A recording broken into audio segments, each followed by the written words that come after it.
Assalamualaikum warahmatullahi wabarakatuh. Hai sahabat Prophet Story.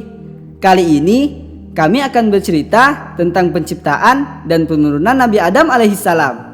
Pada tahu belum? Kalau belum tahu, mari kita simak. Dahulu kala Nabi Adam alaihissalam pernah tinggal di surga. Nabi Adam alaihissalam ialah manusia pertama yang diciptakan Allah Subhanahu wa taala dari segumpal tanah liat. Ketika Allah Subhanahu wa taala telah menciptakan Nabi Adam alaihissalam, Allah Subhanahu wa taala memerintahkan pada semua makhluknya, malaikat dan jin untuk bersujud pada Nabi Adam alaihissalam. Maka semuanya pun bersujud kecuali iblis. Ia tidak mau bersujud. Ia menentang perintah Allah dan dengan sombongnya ia berkata, A'udzu billahi minasy syaithanir rajim. Qala ana khairum min khalaqtani min narin wa khalaqtahu min tin. Iblis berkata, Aku lebih baik daripada dia. Engkau ciptakan aku dari api, sedangkan dia kau ciptakan dari tanah. Wah, kok bisa ya? Padahal iblis kan makhluk ciptaan Allah yang paling pintar dan alim. Berani-beraninya ia membangkang dan sombong. Karena pembangkangan dan kesombongannya membuat Allah Subhanahu wa taala murka kepadanya. Iblis pun diusir dari surga dan Allah Subhanahu wa taala menghinakannya. Iblis semakin membenci Nabi Adam alaihissalam dan ia meminta izin penangguhan waktu pada Allah Subhanahu wa taala. Allah Subhanahu wa taala pun mengizinkannya. Kemudian iblis berkata, Qala fa bima aghwaytani la aqudanna lahum siratakal mustaqim.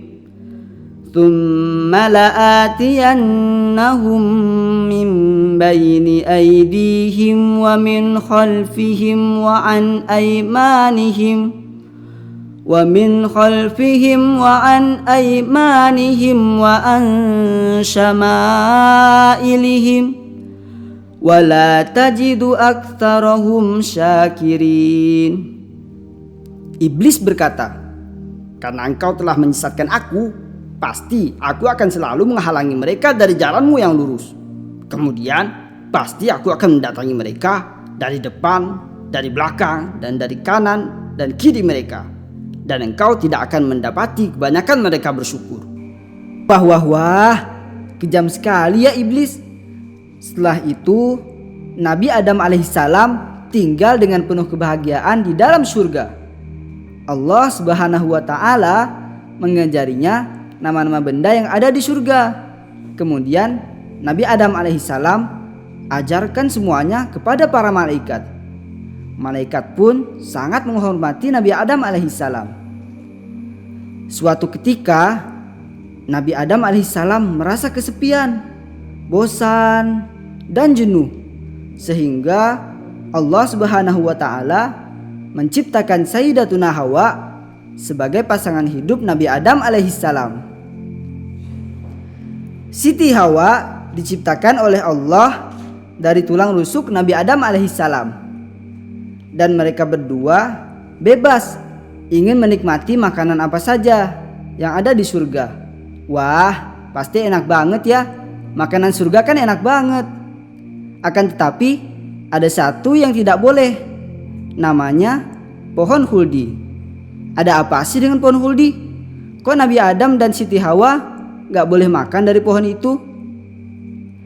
Semenjak diusirnya iblis dari surga, iblis semakin dendam pada manusia. Diriwayatkan dari As-Sudi, dari Abi Malik, dari Abi Sholih, dari Ibnu Abbas, dan dari banyak sahabat lainnya, Nabi Shallallahu Alaihi Wasallam bersabda, tatkala Allah Subhanahu Wa Taala menurunkan ayat, wa ya Adamu uskun anta wa zaujukal jannah fakula min haitsu syi'tuma wala taqraba hadhihi syajarata fatakuna minaz zalimin. Allah berfirman, wahai Adam, tinggallah engkau bersama istrimu dalam surga dan makanlah apa saja yang kamu berdua sukai. Tetapi janganlah kamu berdua dekati pohon yang satu ini. Apabila didekati, kamu berdua termasuk orang-orang yang zalim. Iblis berupaya untuk masuk dan langsung menemui mereka berdua di surga. Namun terus saja dihalangi oleh para penjaga. Makanya sombong terus sih. Lalu muncul seekor ular yang memiliki 4 kaki seperti layaknya onta dan tampak sebagai hewan yang paling bagus. Iblis memujuk ular itu agar mau memasukkannya ke dalam mulutnya sehingga ia dapat membawanya bertemu dengan Nabi Adam alaihissalam. Ular itu pun mau memasukkan iblis ke dalam mulutnya, kemudian melewati para penjaga surga dan berhasil masuk ke dalamnya, sementara mereka tidak mengetahuinya. Tatkala Allah menghendaki suatu perkaranya, iblis itu berbicara melalui mulut ular itu, sementara Nabi Adam alaihissalam tidak mempedulikannya. Maka iblis pun keluar menemui Nabi Adam alaihissalam dan mengatakan, Wahai Adam, maukah aku tunjukkan kepadamu sebuah pohon yang abadi dan kekuasaan yang tidak sirna? Dan mengatakan lagi, maukah aku tunjukkan kamu sebuah pohon, apabila engkau memakan darinya, maka engkau akan jadi raja seperti Allah Subhanahu wa Ta'ala, atau kalian berdua akan kekal dan tidak akan mati selamanya. Iblis pun bersumpah atas nama Allah Subhanahu wa Ta'ala dengan mengatakan, sesungguhnya aku hanya menasihati kalian berdua. Iblis menginginkan dengan itu agar aurat mereka berdua tampak dengan terlepasnya pakaiannya. Iblis telah mengetahui bahwa mereka berdua memiliki aurat setelah membaca kitab malaikat. Waduh, jahat banget ya iblis. Nabi Adam alaihissalam tidak mengetahui hal ini. Nabi Adam alaihissalam enggan untuk memakan dari pohon itu. Akan tetapi Siti Hawa mendekati pohon itu dan memakannya. Waduh, kasihan banget ya. Kemudian Siti Hawa berkata, wahai Adam, makanlah. Sesungguhnya aku telah memakannya dan tidak terjadi apa-apa kepadaku. Dan tatkala Nabi Adam alaihissalam memakannya, maka tampaklah aurat mereka berdua. Dan mereka berdua berusaha untuk menutupinya dengan daun-daun surga. Seperti yang disebutkan dalam kitab Tarikhur Rasul wal Muluk juz 1. Kemudian datanglah kemurkaan Allah Subhanahu wa Ta'ala. Allah Subhanahu wa Ta'ala mengutuk ular dengan menghilangkan kakinya dan menjadikannya berjalan di atas perutnya dan mengusirnya ke bumi. Kasihan banget nih ular, udah bantuin iblis malah diazab sama Allah. Iblis memberikan kedudukan khusus kepada bangsa ular karena jasanya yang telah membantunya. Bangsa ular dijadikan penjaga istananya di bumi. Duh, seru banget ya ceritanya. Allah Subhanahu wa Ta'ala berfirman pada Nabi Adam dan Siti Hawa, Alam anhakuma an tilkumas syajarati wa aqul lakuma inna syaitana lakuma aduwam mubin. Bukankah aku telah melarang kamu dari pohon itu? Dan aku telah mengatakan bahwa sesungguhnya setan adalah musuh yang nyata bagi kamu berdua? Dengan penuh penyesalan, mereka meminta ampun pada Allah Subhanahu wa taala. Rabbana zalamna anfusana wa illam taghfir lana wa tarhamna lanakunanna minal khasirin. Ya Tuhan kami telah menganiaya diri kami sendiri, dan jika Engkau tidak mengampuni kami dan memberi rahmat kepada kami, niscaya pastilah kami termasuk orang-orang yang merugi. Akhirnya Nabi Adam dan Siti Hawa diturunkan ke bumi. Nabi Adam dan Hawa diturunkan ke bumi secara terpisah. Nabi Adam alaihissalam diturunkan di Hindustan, sedangkan Siti Hawa diturunkan di Jeddah. Mereka berdua berdoa agar dipertemukan kembali. Bertahun-tahun mereka saling mencari, hingga akhirnya Allah mengabulkan doa mereka. Allah mempertemukan keduanya di padang Arafah. Selama berada di bumi, tak henti-hentinya mereka berdoa dan meminta ampun pada Allah. Rabbana zalamna anfusana wa illam taghfir lana wa tarhamna lanakunanna minal khasirin. Ya Tuhan kami telah menganiaya diri kami sendiri, dan jika Engkau tidak mengampuni kami dan memberi rahmat kepada kami, niscaya pastilah kami termasuk orang-orang yang merugi. Bahkan dikatakan dalam sebuah riwayat, Nabi Adam alaihissalam bersujud kepada Allah selama 450 tahun. Wah, lama banget ya, agar mendapatkan ampunan dari Allah Subhanahu wa taala. Diriwayatkan dalam sebuah hadis yang diriwayatkan oleh Al-Baihaqi bahwa Allah Subhanahu wa taala menerima taubat Nabi Adam alaihissalam ketika beliau berada di kota Makkah. Dan itu dikarenakan beliau bertawassul kepada Nabi Muhammad sallallahu alaihi wasallam. Allahumma inni atawassalu ilaika bijahi Muhammad. Betapa mulianya Nabi Muhammad. Ketika Nabi Adam bertawassul kepada Nabi Muhammad, seketika itu Allah menerima tobatnya. Dengan tujuan memberikan pelajaran pada keturunan Nabi Adam, Allah bertanya padanya. Faqala lahu ya Adam, wa kaifa arafta Muhammad wa lam akhlaqahu. Wahai Adam, dari mana engkau tahu wujud Muhammad, sedangkan aku belum menciptakan wujud Muhammad? Lalu Nabi Adam alaihissalam menjawab, Ya Allah, ketika engkau tiupkan ruh kepadaku, aku angkat kepalaku ke atas, dan aku lihat di tiang-tiang arsy tertulis La ilaha illallah Muhammadur Rasulullah. Aku tidak tahu dia siapa, aku pun tidak tahu dia makhluk apa, tetapi rasanya tidak mungkin namanya disandingkan dengan namamu, kecuali dia punya kedudukan yang tinggi. Maka aku menyebut namanya agar engkau menerima taubatku.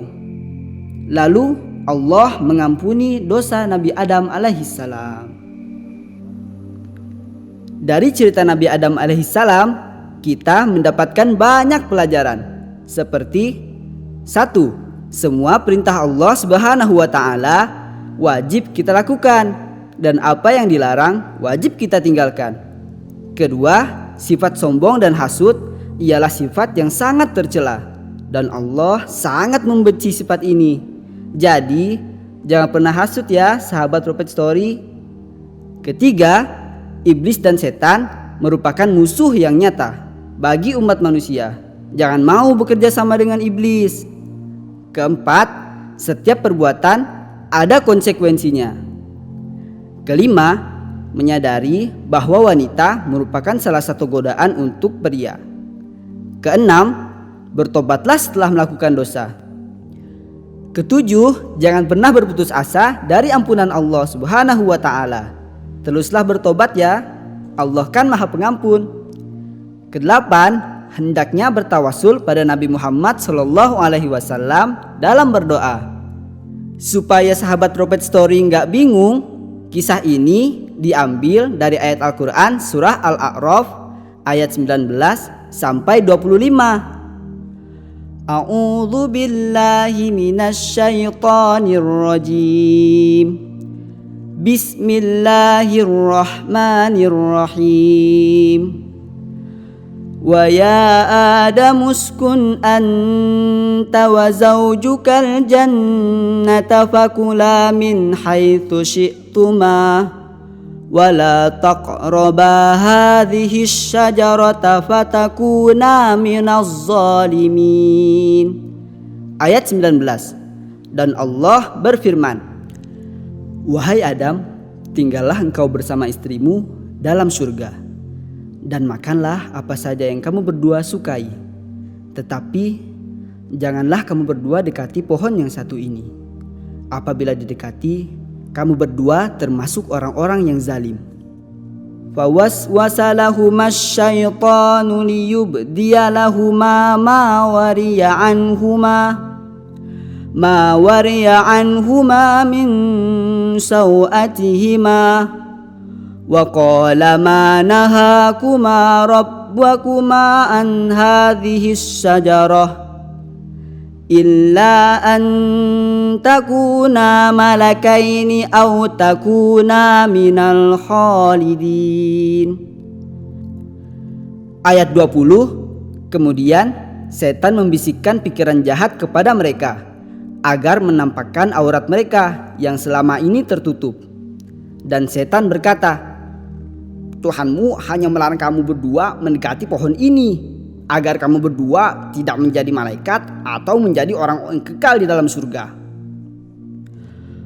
Wa qasamahuma inni lakuma laminan nasihin. Ayat 21. Dan dia, setan, bersumpah kepada keduanya, sesungguhnya aku ini benar-benar termasuk para penasihatmu. Fadallahuma bighururin falamma dhaqas sajarata badat lahuma sawatuhuma wa tafiqa yahsifani alaihima min waraqil jannah wa nadahuma rabbuhuma alam anhakuma an tilkumas syajarah wa aqul lakuma innasyaitana lakuma aduwwum mubin. Ayat 22. Dia, setan, membujuk mereka dengan tipu daya.